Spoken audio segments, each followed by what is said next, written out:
ఇంకొకటి ఇప్పుడు వైసీపీకి వరుసగా షాకులు తగులుతూనే ఉన్నాయి. కీలక నేతలంతా కూడా గుడ్ బై చెప్పేస్తున్నారు. ఈ నేపథ్యంలోనే తాజాగా నిన్న బాలినేని శ్రీనివాసరెడ్డి కూడా రాజీనామా చేశారు. ఆయన జనసేనలోకి చేరబోతున్నట్టుగా తెలుస్తోంది. ఆయనతో పాటు మరో 10 మంది ఇటీవల రాజీనామా చేసిన వాళ్ళు కానివ్వండి, మళ్ళీ చేయబోయే వాళ్ళు కానివ్వండి, జనసేనలో చేరే అవకాశం ఉన్నట్టు తెలుస్తోంది. వీళ్ళందరూ కూడా జనసేనలోకి వెళ్ళడానికి అసలు రీజన్ ఏంటి? అంటే ఇక్కడ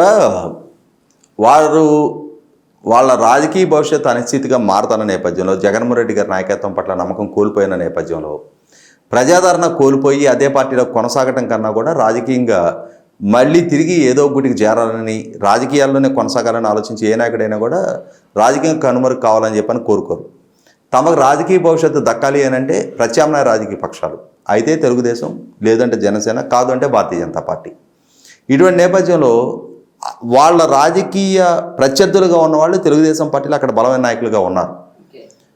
కాబట్టి తెలుగుదేశం పార్టీ వారిని పార్టీలో జాయిన్ చేసుకొని అక్కడ ఆల్రెడీ ఎస్టాబ్లిష్డ్ తమ నాయకులు ఉన్న దగ్గర వీరి ద్వారా మళ్ళీ అక్కడ ఇంకొక పవర్ సెంటర్ని తయారు చేయించడం, పార్టీలో గ్రూపులు పెట్టుకోవడం కన్నా కూడా వీలైనంత వరకు ఆ పరిస్థితిని నివారించడం కోసం వాళ్ళని పార్టీలో చేర్చుకోవడానికి ఇంట్రెస్ట్ చూపించకపోవచ్చు. ఇటువంటి నేపథ్యంలో పవన్ కళ్యాణ్ గారి నాయకత్వంలో ఉన్న జనసేన పార్టీ మరొక ప్రత్యామ్నాయంగా వాటికి కనిపిస్తూ ఉండొచ్చు. ఈ నేపథ్యంలోనే ఆల్రెడీ కూటమి మధ్య కూడా అటువంటి ఒక మ్యూచువల్ అండర్స్టాండింగ్ కూడా ఉంది. తెలుగుదేశం పార్టీలో అకామిడేట్ చేసుకోలేనప్పుడు తెలుగుదేశం నాయకత్వం ద్వారానే సజెస్ట్ చేసి జనసేనలో చేర్చడం, జనసేన నుంచి మనం టికెట్ల కేటాయింపు సందర్భంగా కూడా జనసేన అభ్యర్థులుగా, భారతీయ జనతా పార్టీ అభ్యర్థులుగా తెలుగుదేశం పార్టీ నుంచి రాజీనామా చేసి, అంటే ఆయా పార్టీలకి కేటాయించబడ్డ స్థానాల్లో ఆ పార్టీలకి బలమైన అభ్యర్థులు లేరు అనుకున్నప్పుడు తెలుగుదేశం వారినే ఆ పార్టీలో జాయిన్ చేసి ఆ పార్టీ తరఫున పోటీ చేయించిన సందర్భం కూడా మనం అనపర్తిలో చూసాం, శ్రీకాకుళంలో చూసాం.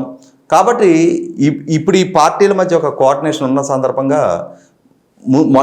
తెలుగుదేశం వైపు కాకుండా జనసేనలో చేర్చుకోవటం అనేది, తెలుగుదేశంకి ఆల్రెడీ అక్కడ ఎస్టాబ్లిష్ లీడర్షిప్ ఉన్న నేపథ్యంలో తెలుగుదేశంలో చేర్చుకోవడం సాధ్యం కాదు. కాబట్టి ఇటువంటి పరిస్థితి ఒక మ్యూచువల్ అండర్స్టాండింగ్ తోటి జరుగుతుందనేది మనం అర్థం చేసుకోవచ్చు.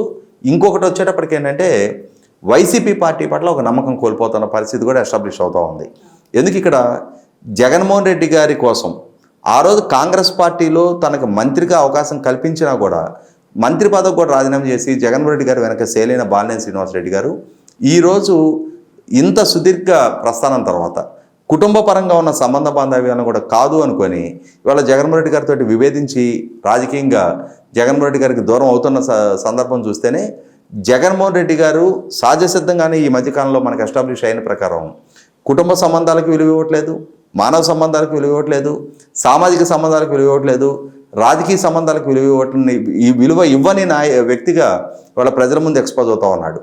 తన సొంత సోదరి తనతో విభేదించడం, తల్లితో సంబంధ బాంధవ్యాలు లేకపోవడం, అలాగే తన సొంత చిన్నాన్నని హత్య చేసిన వారిని కాపాడే ప్రయత్నం చేస్తూ ఇవాళ తన సొంత చిన్నాన్న కుమార్తె వ్యక్తిత్వాన్ని పాల్పడతాన తీరు చూస్తేనే జగన్మోహన్ రెడ్డి గారి వ్యక్తిత్వం ఏంటి అనేది, ఇవాళ కుటుంబ సంబంధాలే నెరపలేని వ్యక్తి నాయకుడిగా ఎలా చలమనవుతాడని వాళ్ళ శ్రేణుల్లోనే జగన్మోహన్ రెడ్డి గారి వ్యక్తిత్వమే ప్రశ్నార్థకంగా మారుస్తుంది ఈ సంఘటన అనేది వాస్తవం. ఈ వీడియో మీకు నచ్చినట్లయితే please share, like and subscribe R24 Telugu.